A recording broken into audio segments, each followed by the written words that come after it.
Hivi tunawezaje kuwa Wakristo, raia wa mfalme aliyevikwa taji la miiba, tulilobatizwa kwa damu yake, na tunapokea komunyo katika misa ndani ya sadaka yake, alafu tukaukimbia msalaba?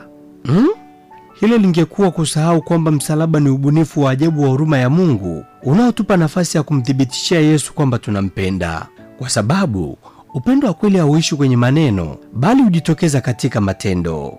Kuna staili gani katika kumchagua Yesu kama tungefuata tu njia iliyojaa mauwaridi? Tungejuaje kama ni yetu tunayemfuata au ni faraja za njiani zinazotuvutia?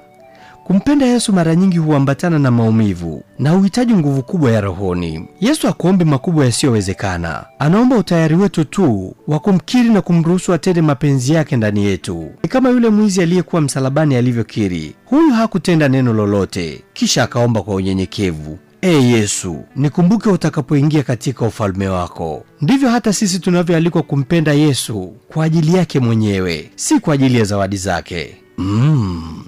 Naitwa Isaac, panapo majaliwa.